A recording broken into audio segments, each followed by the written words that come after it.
All right, so we'll continue with what we left yesterday. Now we're going to start off with the major components of Earth's atmosphere. कल वाला revise हो गया? जी sir, अभी वही कर रहा था। ये काफी हो गया, थोड़ा रहता है। हम्म So, जी sir. atmosphere is primarily composed of 78% nitrogen, 21% oxygen, and these two gases are the one which make up the majority of the atmosphere and play a vital role in supporting the life on Earth. In addition to nitrogen and oxygen, the atmosphere contains small amounts of other gases as well, such as carbon dioxide, argon, water vapors, and various trace gases as well.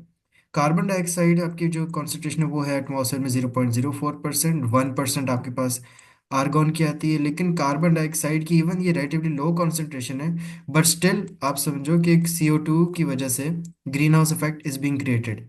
Green house effect क्या होता है? Sir, ये मुझे भूल गया sir. जब आपके atmosphere में कार्बन डाइऑक्साइड के लेवल्स इंक्रीज हो जाते हैं सो मच कि वो आपके पास हीट एब्जॉर्ब करना शुरू हो जाते हैं। आपकी जितनी भी यूवी रेज आ रही हैं from the ozone layer, sun की तरफ से जो यूवी रेज आ रही हैं, they are all being observed by what? वो एब्जॉर्ब कर रहा है कार्बन डाइऑक्साइड, और जब ये कार्बन एब्जॉर्ब डाइऑक्साइड। करे तो कार वो आपके एटमॉस्फेयर का जो टेम्परेचर है दैट जी is sir. Increasing. This is known as the greenhouse effect. Plus सही। फोटोसिंथेसिस के लिए भी प्लांट्स को कार्बन डाइऑक्साइड चाहिए होता है ताकि प्रोड्यूस कर सकें ऑक्सीजन। आर्गन भी 1% प्रेजेंट है आपके एटमॉस्फेयर के अंदर। इट्स इनर्ट, अनरिएक्टिव और ये किसी केमिकल रिएक्शन में पार्ट नहीं लेती है। Water vapor is also present. नमी है हवा में. It is also a variable component that plays a crucial role in the Earth's weather patterns.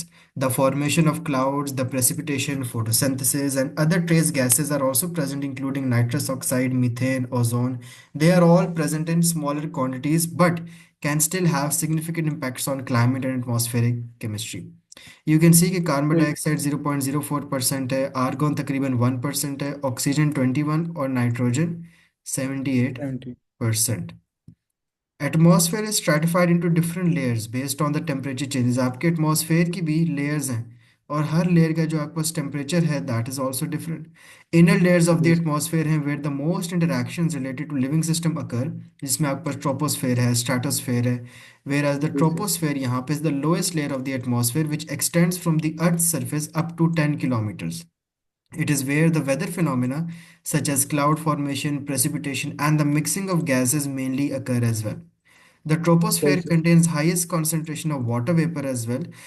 Carbon dioxide भी और बाकी ट्रेस गैसेस भी वहाँ पे पाई जाती हैं, which is also important for functioning of living system. तो लोएस्ट लेयर आपके पास कौन सी है? Troposphere is the lowest layer. This air in the सही। troposphere is जी sir. heated from the ground by long wave radiation, so it is warmest near the earth surface. और जैसे से आप ऊपर जाओगे, अर्थ सर्फेस से दूर जाओगे, इसका टेम्परेचर डिक्रीज करता जाएगा, मतलब कि सबसे ज़्यादा वार्म ये अर्थ की सरफेस के करीब है। ट्रोपोस्फेयर के बाद आती है उससे ठीक है। ऊपर स्ट्रेटोस्फेयर। ये अर्थ की सरफेस है। अर्थ की सरफेस के ऊपर हो गया ट्रोपोस्फेयर, ट्रोपोस्फेयर के ऊपर आएगी अब स्ट्रेटोस्फेयर। स्ट्रेटोस्फेयर की जो थिकनेस है that is 10 kilometers to 50 kilometers above the earth surface. The stratosphere वो लेयर है जिधर ओजोन लेयर भी पाई जाती है। पहली लेयर कौन सी थी? ट्रोपोस्फेयर। दूसरी लेयर हम पढ़ रहे हैं स्ट्रेटोस्फेयर, जिसके अंदर आपके पास वो ओजोन लेयर भी इसी लेयर के अंदर पाई जाती है, which has a lot of ozone molecules, they absorb and block most of the sun's harmful ultraviolet radiation, and this layer is crucial for protecting life on earth from excessive UV radiation and also has important implications for the health of ecosystem. Mesosphere is the zone in which most meteors burn up as a result of colliding with gas molecules. In this layer, temperature decreases as the altitude increases. Fourth सही layer sir. पर mesosphere से ऊपर आती है thermosphere.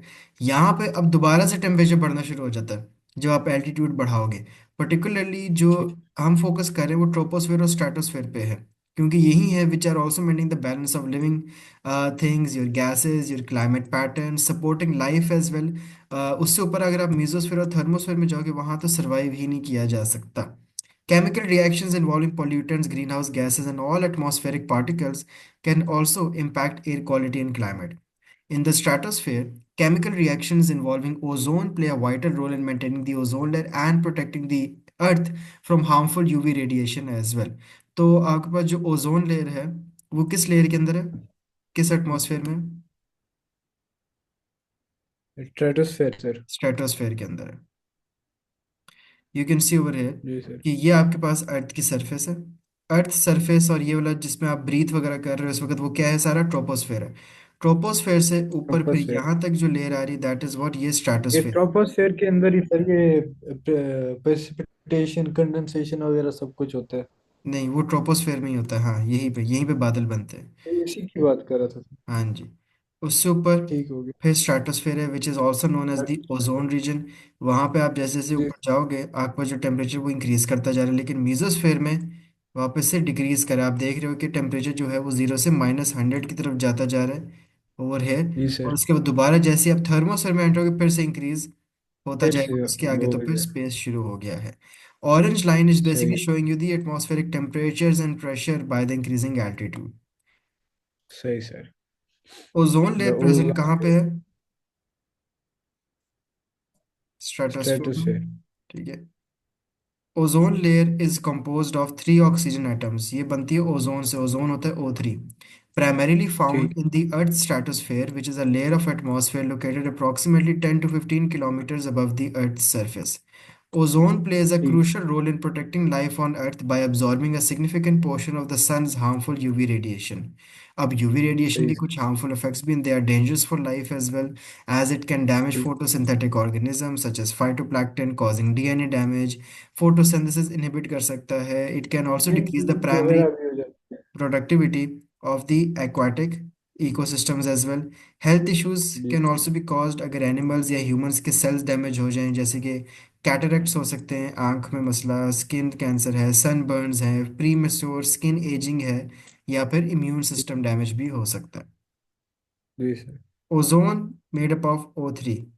अब ये जो molecule है ये अब्जॉर्ब करता है या रिफ्लेक्ट बैक कर देता है इन यूवी रेडिएशंस को, because when UV radiation from the sun interact with ozone, some of the ozone molecules absorb the energy and break apart, resulting in the formation of an oxygen molecule and a free oxygen atom. This process of ozone destruction occurs naturally in the stratosphere due to the presence of UV radiation. However, under normal conditions, the free oxygen atom can combine with another oxygen molecule to form ozone again as well.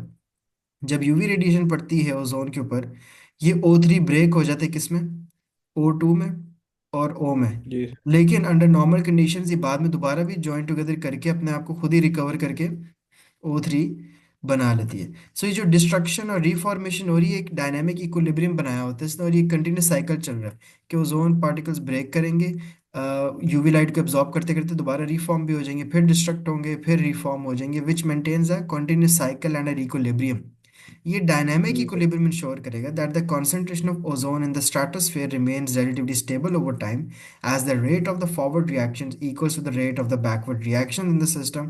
और आपके पास जो concentration है reactants के और products की वो भी constant ही रहेंगी। यहाँ पे आई यूवी रेडिएशन, ये आपके पास this is your O3 molecule. The moment इसका काम क्या है O3 मॉलिक्यूल का, कि या तो एब्जॉर्ब कर लो यूवी रेडिएशन को या फिर रिफ्लेक्ट बैक कर दो।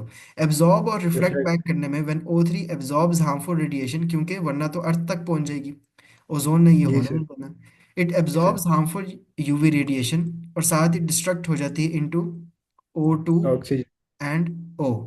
Under normal सही। condition, these O and O2 can again reform the ozone molecule as well, which can then again become a part अच्छा। of the ozone layer। Open layer. जी sir. अब natural greenhouse effect क्यों हो रहा है? Ozone layer जब है तो फिर भी ग्रीन हाउस इफेक्ट क्यों हो रहा है? जब ओजोन लेयर का काम है that it has to absorb all the UV radiation or reflect back all the UV radiation, but still, why is there a natural greenhouse effect on Earth? Sun emits energy in the form of solar radiation, including visible light, ultraviolet, that enters the Earth's atmosphere. We call it as जी sir. insolation. Some thermal energy is reflected from the Earth's surface, but most of the thermal energy is absorbed and re-emitted back from the Earth's surface in the form of long-wave radiation as well. This energy passes through the atmosphere, where some thermal energy passes straight through and it is emitted into space. But some thermal energy is absorbed by the greenhouse gases as well, जिसमें से एक आपस क्या आती है, carbon dioxide is one of the green house gases. बहुत सी reflect हो सही। गई, बहुत सी रीमिट हो गई, बहुत सी एब्जॉर्ब हो गई, और बहुत सी जो एटमॉस्फेयर में रह गई ना वो ये एब्जॉर्ब कर लेते हैं भाई। और जब CO2 एब्जॉर्ब कर लेता है, और आप जब अपने खुद से मॉलिक्यूल अपने एटमॉस्फेयर में CO2 बढ़ाते रहोगे डिफॉरेस्टेशन करके फॉर एग्जांपल, क्योंकि जी फॉरेस्ट और सर। ट्रीज क्या करते हैं, और CO2 को एब्जॉर्ब करते हैं। आप दरख्त जी काटो सर। CO2 एटमॉस्फेयर में ही रहेगी, आप ब्रीथ आउट भी CO2 कर रहे हो, आपके पास जी जो सर। फॉसिल फ्यूल्स बर्निंग से हैं, वो भी CO2 प्रोड्यूस वो कर भी रहे हैं। CO2 करते हैं। तो जी सर। उनकी वजह से आर्टिफिशियली ग्रीन हाउस इफेक्ट भी प्रोड्यूस हो जाता है। नेचुरली तो सही आपके सर। पास कार्बन साइकिल चल रही है, जैसे प्लांट्स रिलीज करे, वो नेचुरली है, naturally was not a problem until actually. Humans intervened and caused an जी sir. Artificial greenhouse effect as well. जी ग्रीन सर। हाउस गैसेस में वाटर वेपर है, कार्बन डाइऑक्साइड है, मीथेन, नाइट्रस ऑक्साइड्स, ओजोन, और कुछ compounds chlorofluorocarbons है which are directly destroying the ozone layer as well. ये अच्छा sir. Chlorofluorocarbon CFCs are found in aerosol sprays, refrigerants, ACs, fridges वगैरह के अंदर। दीज गैसेस जी आर सर, बेसिकली बताया था। Acting like a blanket. ये सनलाइट को पास होने देती हैं, but prevent a significant amount of infrared radiation from escaping back into the space as well. अब ये उनको वापस नहीं जाने देती, ठीक है, बहुत सी सनलाइट तो आने दी, हमें लाइट तो चाहिए, but instead of releasing those infrared and ultraviolet rays back into the space, ये एब्जॉर्ब कर लेते हैं। दिस अच्छा reduces sir. the thermal energy lost into the space and traps it within the Earth's atmosphere, keeping the Earth warm. और हर साल जो अच्छा, temperature इसलिए बढ़ता जा रहा है, we global call it warming. The greenhouse global. Effect. अच्छा। ठीक है। सही सही सही। Greenhouse effect is naturally occurring phenomena. Greenhouse effect is important to ensure that Earth is warm enough for life. अच्छी चीज है, बुरी चीज नहीं है। मसला तब है जब जब आर्टिफिशियल ज्यादा ग्रीन हो हाउस जाए। इफेक्ट बढ़ा है और इन्हांस्ड ग्रीन हाउस इफेक्ट आ रहा है। हमने IGCSE के अंदर टर्म पढ़ी थी, इन्हांस्ड ग्रीन हाउस इफेक्ट। जी सर। जब ये ग्रीन हाउस इफेक्ट इन्हांस हो जाएगा, अब मसले की बात है, क्योंकि इट्स नॉट जी सर, जस्ट मतलब ज्यादा हो providing warm enough for life, but it is actually, for example Pakistan में फ्लड्स आने की वजह ग्लेशियर मेल्ट हो रहे हैं, आपके पास ग्लेशियर्स ग्लेशियर, वही इन सर। सालों में जी जी सर। नहीं रहेंगे नॉर्दर्न एरियाज में, तो इन्हांस ग्रीन हाउस इफेक्ट आ गया। हाँ, अर्थ का वाटर वार्म सी होना के जरूरी वाटर है। लेवल ऊपर हो रहे हैं। सी बिल्कुल, वो लेवल भी इसलिए ऊपर। हो रहे हैं क्योंकि आइसबर्ग्स मेल्ट कर रहे हैं आपके पास एज वेल। जी और वाटर साइकिल तेज हो गई है, वाटर साइकिल तेज होने की वजह से बारिशें एकदम से आ जाती हैं 1-2 महीनों में, जब ह्यूमिडिटी बढ़ जाती है, क्योंकि हवा जी में सर। वाटर वेपर नमी भी उन दिनों बढ़ जाती है। Without the greenhouse effect average temperature तो बहुत कोल्ड होता, हम तो रह ही ना जी सकते। ग्रीन हाउस इफेक्ट जरूरी है, बट जी enhance green sir. House effect is making this planet a troublesome. तो ये आपके पास क्या जी हो रहा है, ये आपके पास UV रेज आई, कुछ रिफ्लेक्ट बैक हो गई, ठीक है, लेकिन ये जो थोड़ा सा हिस्सा है, ये जी रिफ्लेक्ट बैक जी नहीं सर। हुआ, because some thermal energy is absorbed by the carbon dioxide, which is a greenhouse gas, and this thermal energy is re-emitted in all direction, but some still becomes trapped within the Earth's trap. atmosphere, और वो Earth becomes hotter as a result. The energy is ठीक absorbed sir. by the Earth's surface and re-emitted। वो तो आपको चलो ये वाला हिस्सा जो है थोड़ा बहुत absorb हुआ, बाकी सारा कुछ re-emit हो गया है, but some ये of it मिनट हो गए। becomes a part of this whole atmosphere। जी सर। ये तो हो गया आपके पास एटमॉस्फेयर। जी बायोस्फेयर सर। क्या है? बायोस्फेयर में लिविंग थिंग्स आ जाएंगी, ठीक है, सही abiotic sir. Factors, biotic factors, plants, life sustaining zone. Hydrosphere पानी, लिथोस्फेयर लैंड। ये आपके पास तीन सर, और स्फेयर्स हैं, and many different biomes and ecosystem exist within the biosphere. अगर हम इकोसिस्टम्स की बात करते हैं, what is ecosystem? Ecosystem sir, ये इंसान और जानवरों का जो साइकिल होता है रहने का। गुड, ठीक है, आपके पास interaction of living organisms with non living things as well, the types of biomes ecosystem present depends on which area the planet they are located in. These biomes and जी sir. ecosystems are mainly determined by the levels of water availability, amount of insulation, and the amount of sunlight they receive. अब ecosystem क्या है और biome क्या है? Biome पहले देखते जी हैं। सर।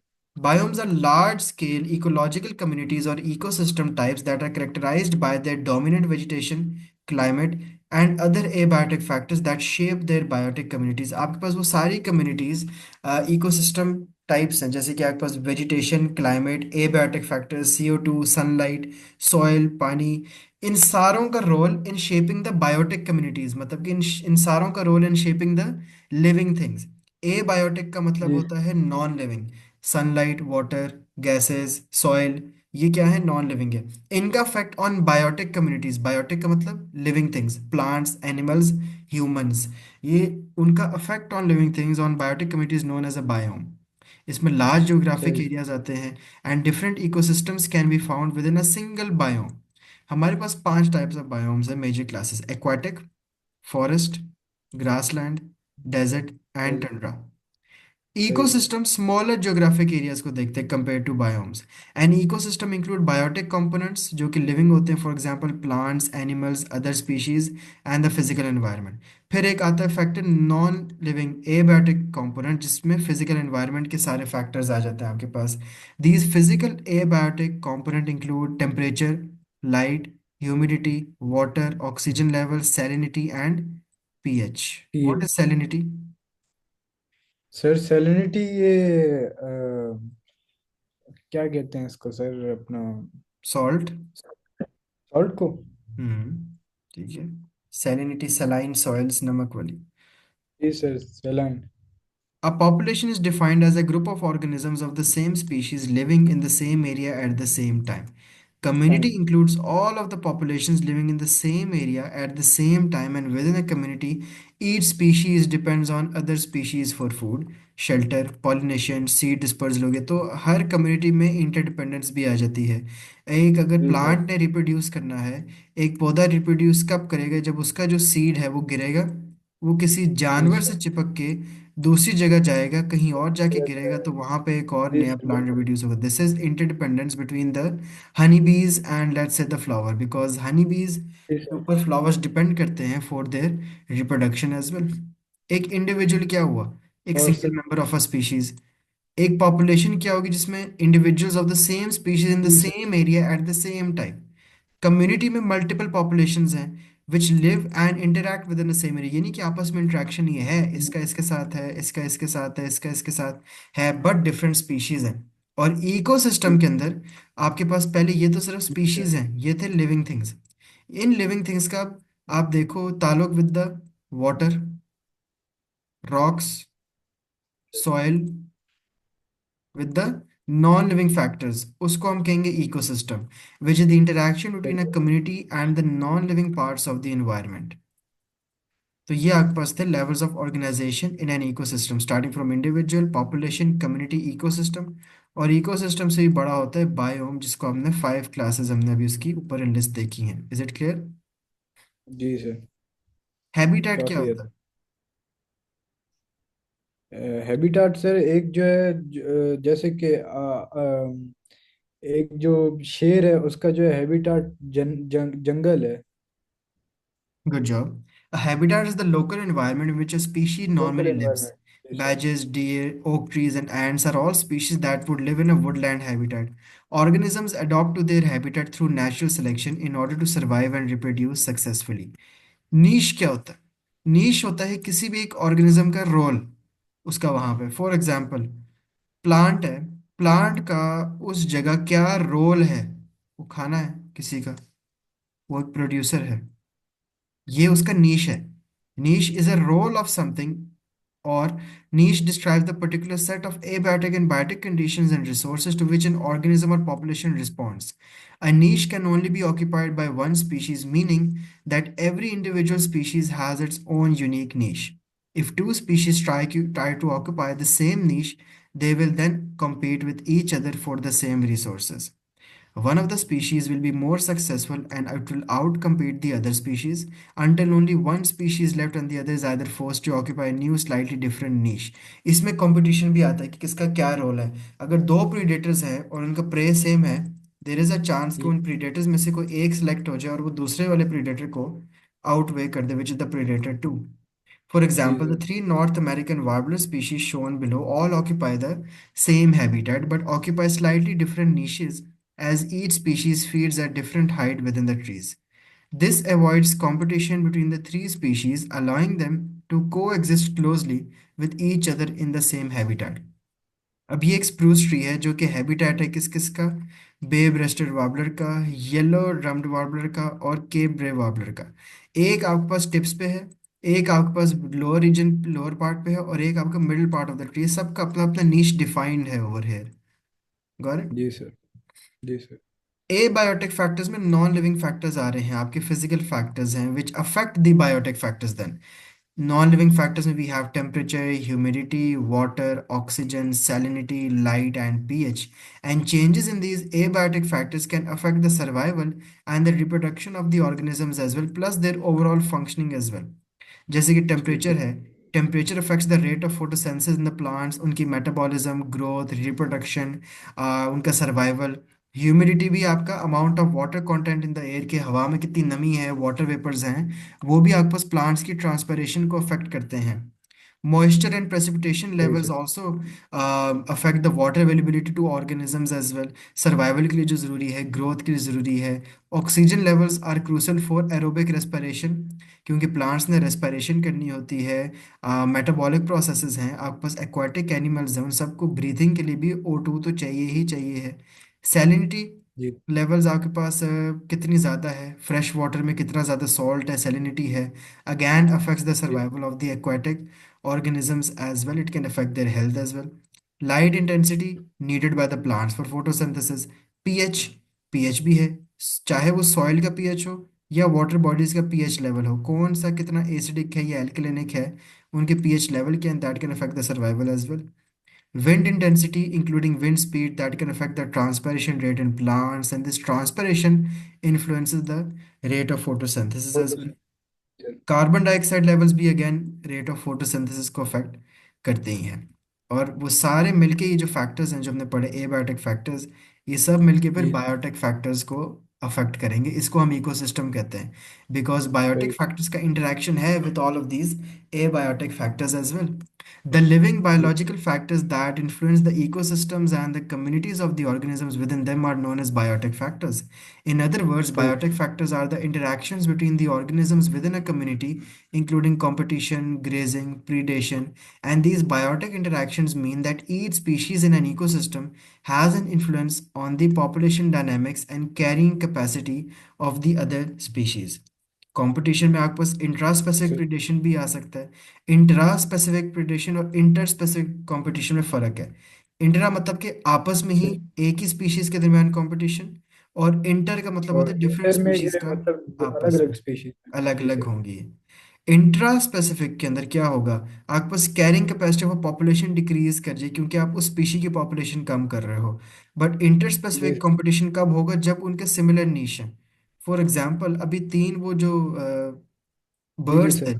पहला जी बर्ड, सर। दूसरा बर्ड, तीसरा बर्ड, उनका अपना अपना नीश था ना, इसका ये वाला रीजन है, दूसरे वाले का जी ये है, और तीसरे वाले का ये, कोई मसला नहीं है। लेकिन जी सर। अगर इस वाले के साथ, वन वाले बर्ड के साथ एक फोर्थ बर्ड आ जाए जिसका भी ये नीश है और जी स्पीशी वो सर फिर अलग है, मसला हो। तो इनके दरमियान इंटर स्पेसिफिक कंपटीशन हो जाएगा, क्योंकि अब एक बर्ड नंबर 4 आ गया है जिसका बिल्कुल बर्ड नंबर 1 वाला नीश है, तो अब आपके पास हम्म, कंपटीशन आएगा। व्हेन जी individuals from the same species compete for the same resources, वो हैबिटेट भी हो सकती है, वो खाना भी हो सकता है, वो प्रे भी हो कुछ सकता भी है। हो। एंड व्हेन जी sir. Resources are plentiful, population of grey squirrels for example increase चल करती है। हावेवर कोई और फैक्टर भी हो सकता है जिसके लिए दे कैन compete, चाहे वो फूड है, शेल्टर है, विच कुछ देन भी हो सकता ओवरऑल अफेक्ट्स एवरीथिंग। अब ये दोनों सेम स्पीशीज हैं, ठीक है। है, जी एक सर। आपके पास ग्रे स्केलर है, ये भी आपके पास ग्रे स्केलर है, इसके पास जी लिमिटेड फूड रिसोर्स है, और ये वो वाला इंडिविजुअल है जिसके पास आउट कम्पीट कर गया फूड रिसोर्स की। तो हाँ, अब ये दोनों सेम स्पीशीज हैं, लेकिन जी सर। उनमें पास कोई है। ना कोई एक लिमिटिंग फैक्टर था ना, इसके पास एक मजबूरी थी कि he had limiting food resource, तो इनके जी सर। दरमियान कंपटीशन अब होगा। ये जी होता सर। है इंट्रा स्पेसिफिक कंपटीशन आपस में, व्हेन टू ग्रे जी squirrels are competing for a limited resource. Inter जी सर। स्पेसिफिक क्या है, डिफरेंट स्पीशीज, ये तो इजी है। वेल नोन एग्जांपल आप देख लो कि grey squirrel versus red squirrel, दोनों अलग स्पीशीज हैं, अब तो ऊपर जी वाली जी तो सर ये सेम मैं समझ स्पीशीज थी, गया। इंटर और इंटर में तो समझ गया हूँ मैं। ठीक है। इंट जी सर। इंट्रा के अंदर क्या था, दोनों में सेम स्पीशीज थी, समझ आ गया, एक जी मजबूरी थी, एक लिमिटिंग फैक्टर था जी सर। फूड, जिसकी वजह से कंपटीशन हुआ। इंटर में क्या होगा, लेट्स से जी ग्रे जी स्क्विरल और रेड स्क्विरल है। Introduction of the gray squirrels into the southern UK caused the native red squirrel to outcompete for food and shelter। जब यूके के अंदर ग्रे स्क्विरल्स आ गए तो उसमें कंपटीशन शुरू हो गया, क्योंकि grey squirrel also carried a disease known as sir. Parapox virus, that is harmless to itself but can affect the red squirrels. तो इसकी वजह से भी एक कंपटीशन आ गया, एक ही जगह पे वो आ गए थे।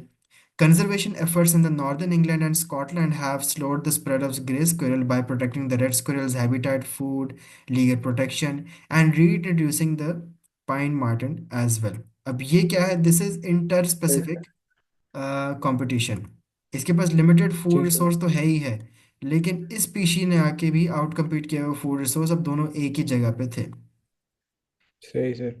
ग्रेजिंग क्या होता है, can you tell me what is grazing? Grazing sir पढ़ा हुआ है लेकिन याद नहीं आ रहा। जब बकरियों को, बैलों को, गायों को खाना जी खिलाने जी लेके सर, जाते हैं, बिल्कुल उसको बिल्कुल। ग्रेजिंग कहते हैं। चराने के लिए लेके जाते हैं चराना उसको कहते हैं, ग्रेजिंग कहते बिल्कुल हैं। एग्जैक्टली। जी sir. This is when an organism feeds on a plant and the carrying capacity of the herbivorous species is affected. हम कहते हैं, एक टर्म ने टर्म यूज करते हैं ओवरग्रेजिंग। ओवरग्रेजिंग होता है कि जब जरूरत से ज्यादा आप लैंड पे उनको खाना खिला दें, तो जो कैरिंग कैपेसिटी होगी, कैरिंग कैपेसिटी क्या होता है? पॉपुलेशन है एक तरह से। ये कैरिंग कैपेसिटी जी वाली सर। टर्म बार बार आएगी। Carrying capacity means population. Population of those सही है herbivorous sir. species would be affected by the quantity of the plants they feed on. An area with more जी plant sir. resources will have a higher carrying capacity for herbivore species, which can have negative effects as well. उनके plant population decrease कर जाएगी। Predation बिल्कुल आपको sir. already पता, this is when one animal eats another. This lowers the carrying capacity of the prey species. एक होता है आपके पास प्रीडेटर। प्रीडेटर जिसको खाता है उसको हम कहते हैं प्रे। ठीक है, ये प्रे। प्रेडेटर जी भी सर। किसी का प्रे हो सकता है जब इसको कोई बिल्कुल प्रीडेटर सर। खाएगा। इधर किसकी जी सर। कैरिंग कैपेसिटी कम हो रही है? प्रे स्पीशीज की। This can जी have a बिल्कुल sir. negative feedback effect, lowering the carrying capacity of predator species due to the decrease in prey numbers as well. जब आपके पास prey number कम हो जाएगा, तो ऑटोमेटिकली जी आपके सर। predator भी तो कम होना शुरू हो जाएंगे, क्योंकि उनका खाना अब खत्म होता जा रहा है। So that can affect the carrying capacity of the prey and predator both. Consumers जी sir. that kill and eat other animals are known as predators as well, and those which are eaten are known as prey. In a stable community, the number of predators and prey rise and fall in cycles, limiting the population sizes of both predators and prey. The graph below also demonstrates some of the key patterns shown by the predator prey cycles। एक ऐसी जो एक stable equilibrium community होगी, उसमें हमेशा cycles होते हैं। उनमें साइकिल्स ऐसे होते हैं कि उनमें एक बैलेंस रहता है उनके नंबर पे। For example, initially the number of predators increased as there is more prey available. ये आपके ठीक पास है क्या सर। है? This is a Canadian lynx जिसने इसको खाना है। तो इनकी पॉपुलेशन अभी स्टेबल जा रही है, प्रे भी बहुत ज़्यादा है। जैसे इनका प्रे कम हुआ है, आप साथ ही देख रहे हो इन लिंक्स की पॉपुलेशन कम होती जा रही है। बट जैसे ही जी सर। रैबिट्स दोबारा बढ़े हैं, लिंक्स भी बढ़ते जा रहे हैं। रैबिट्स कम हुए, बिल्कुल। लिंक्स फिर कम हो गए। और एक जी चीज़ आप सर। देखो कि पॉपुलेशन साइज ओवरऑल रैबिट्स का ज़्यादा है, क्योंकि वो छोटे जी। मैमल्स हैं, छोटे हैं। जबकि ये वाले बड़े मैमल्स हैं। ठीक है, अगर ऐसी जी बात सर। होगी, अगर आप हाथी और चूंटियों को कंपेयर करो, चूंटियां बेशक वो भी एक स्पीशी है, हाथी भी, बट वो ज़रा ज़्यादा नंबर में है ड्यू टू देयर जी सर। Smaller size. जैसे हम पिरामिड्स वगैरह पढ़ते हैं, तो आप देख सकते हो, बट दोबारा जैसे ही रैबिट्स बढ़े, लिंक्स फिर से यहाँ से इंक्रीज होना शुरू हो गया हो है। गए। एंड दिस साइकिल जी sir. Repeats continuously and we call it what? A stable community, जहाँ पे ये साइकिल रिपीट होता रहते हैं बार बार। रिपीट होता रहता है। ठीक है सर। फोटोसिंथेसिस क्या होता है? फोटोसिंथेसिस सर ये अपना जो क्या कहते हैं सर ये प्लांट जो खाना बनाता है उसको फोटोसिंथेसिस कहते हैं। Photosynthesis is a series of chemical reactions that occur in producers। producers कौन है? प्लांट्स हैं। जैसे कि प्लांट्स प्लांट्स है हो गए, सर। एलजी हो गया, दोनों जी जी फोटोसिंथेसाइज सर। करते हैं। दे कन्वर्ट जी light sir. Energy into chemical energy which is then stored in the biomass of producers. इसकी इक्वेशन क्या होती है? अच्छा। O2 plus water forms glucose plus, sorry, CO2 plus water forms glucose plus oxygen. तो आपको जी reactants क्या हैं photosynthesis के? कार्बन डाइऑक्साइड और पानी। तो ये अपना खाना बनाएंगे और साथ ह्यूमंस के लिए ऑक्सीजन भी प्रोड्यूस रिलीज करते कर। रहेंगे। तो ठीक बेसिकली सर। लाइट एनर्जी को, क्योंकि इसमें सनलाइट भी यूज हो रही है, जी जी इसको सर। हम एक फोटोकेमिकल ठीक। रिएक्शन भी कहते हैं। फोटोकेमिकल रिएक्शन वो सारे रिएक्शंस होते हैं जिसमें लाइट यूज होती है, एंड दे आर देन ठीक है sir. Converted to chemical energy, जैसे केमिकल। खाना। लाइट एनर्जी इज जी। Used to split strong bonds in water molecules releasing hydrogen and oxygen. Oxygen is released into the atmosphere as a waste product, and it is then combined with carbon dioxide to produce glucose. Chemical energy is stored within the bonds in glucose molecules, which can therefore function as a fuel for respiration. The word equation for photosynthesis is simple, which is carbon dioxide plus water forms glucose and oxygen. यहाँ पे अगर आप उसकी सही। Balanced chemical equation भी देखेंगे, तो it is balance के 6 moles of carbon dioxide react with 6 molecules of water to produce 1 molecule of glucose, but 6 molecules of oxygen. तो वेयर सही does sir. This photosynthesis take place? Reactants में हमने देख लिया कि आपको कार्बन डाइऑक्साइड और वाटर चाहिए। प्रोडक्ट्स में हमने देख लिया कि ग्लूकोज, ये है बेसिकली वो केमिकल एनर्जी। ग्लूकोज और ऑक्सीजन प्रोड्यूस हो रहे हैं एज अ प्रोडक्ट्स। इनपुट्स क्या हैं? जी sir. Sunlight, carbon dioxide, water. Processes जी सर। क्लोरोप्लास्ट के अंदर हो रहे हैं, प्लांट्स के सेल्स के अंदर। वी हैव क्लोरोप्लास्ट, ये प्लांट सेल है, ये इसकी सेल वॉल होती है, बीच में वैक्यूल है, यहाँ पे न्यूक्लियस होता है प्लांट का, और यहाँ पे जो ग्रीन स्ट्रक्चर्स होते हैं they are known as chloroplast.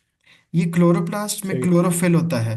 Chlorophyll absorb करती है लाइट एनर्जी और फिर आपके पास फोटोसिंथेसिस होता है। और इसके आउटपुट्स क्या होंगे? जी glucose and oxygen.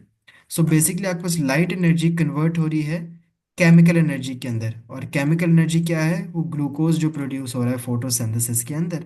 Photosynthesis also सही। produces the raw material for producing biomass, and the glucose produced during photosynthesis is used as an energy source for the plant, but also as a basic starting material for other organic molecules as well, such as cellulose और starch इन बाद में वो convert हो सकता है। वो ecosystems where सही। sunlight and water is available, process of photosynthesis enables the plant to synthesize organic compounds such as glucose and other sugars to form carbon dioxide।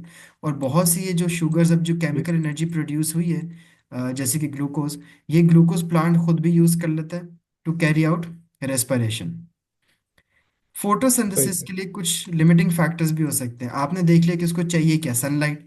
तो लिमिटिंग फैक्टर क्या हो जाएगा? लेस सनलाइट, या less water, जी या फिर less carbon dioxide. अगर इन तीनों में से कोई चीज़ की अवेलेबिलिटी कम ज़्यादा होगी, वो अफेक्ट भी कर सकती है फोटोसिंथेसिस को। कितना आहिस्ता होगा फोटोसिंथेसिस या कितना तेज होगा फोटोसिंथेसिस, डिपेंड्स ऑन इन तीनों में क्वांटिटीज में कौन ज़्यादा है कौन कम है, because plants do not have unlimited supplies for the raw materials. तो इनका रेट ऑफ जी सर। फोटोसिंथेसिस डिपेंड करता है on any of the factor जो कि उस वक्त जी लोएस्ट है। उसको हम कहते हैं द लिमिटिंग फैक्टर। फॉर सही sir. Example, the more carbon dioxide that is present, the faster would the photosynthesis reaction occur. But ये ट्रेंड चलता रहेगा, आप कार्बन डाइऑक्साइड बढ़ाते जाओ फोटोसिंथेसिस बढ़ता जाएगा, लेकिन एक पॉइंट पे आप बढ़ाओगे भी ना तो फोटोसिंथेसिस बढ़ना बंद कर देगा। क्यों? क्योंकि उस हिसाब से फिर आप लाइट और वाटर तो बढ़ा नहीं रहे। उस लिहाज से बिल्कुल सर। अब लाइट लिमिटिंग होगी और वाटर लिमिटिंग होगी है। सिर्फ CO2 जी सर। आप ज्यादा करते जाओ, ठीक है, एक पॉइंट तक फोटोसिंथेसिस बढ़ेगा, but beyond a point there are some other factors now that are limiting the rate of photosynthesis. Same is the case, जी सर। आपने कहा कि अब मैं लाइट बढ़ाता जाता हूँ, आप लाइट बढ़ाते गए फोटोसिंथेसिस बढ़ता लेकिन गया, फिर आप लेकिन कार्बन डाइऑक्साइड और पानी नहीं बढ़ा रहे तो नहीं काम एग्जैक्टली, करेगा। तो वहां पे क्या हो रहा है? Carbon dioxide and water are acting as a limiting factor. Got it? जी। जी sir. Good job. Respiration, on the other hand, is the opposite of sir ये photosynthesis. सर ये इतना मेरे ख्याल में आज के लिए काफ़ी है, वरना ये ज़्यादा हो जाएगा, दिमाग से फिर बस निकल ये जाएगा। खत्म हो गया आपका रेस्पिरेशन, ट्रॉफिक लेवल्स तक है बस, ठीक है। चलें ठीक है सर। जो रेस्पिरेशन है, it's the opposite of photosynthesis. Photosynthesis होता है अच्छा। Carbon dioxide plus water forms glucose and oxygen. Respiration उसी को उल्टो कर दो, ग्लूकोज और oxygen forms carbon dioxide and carbon water. Dioxide इस सही सर। प्रोसेस में आपके पास energy is also released in the form of ATP। इस रिएक्शन को हम कहेंगे एरोबिक रेस्पिरेशन, जिसमें glucose is being broken down in the presence of oxygen to form carbon dioxide and water. तो बिल्कुल ऑपोजिट है फोटोसिंथेसिस की इक्वेशन से, बैलेंसिंग ही बिल्कुल सही। ही ऑपोजिट है। And that is all for today. Clear?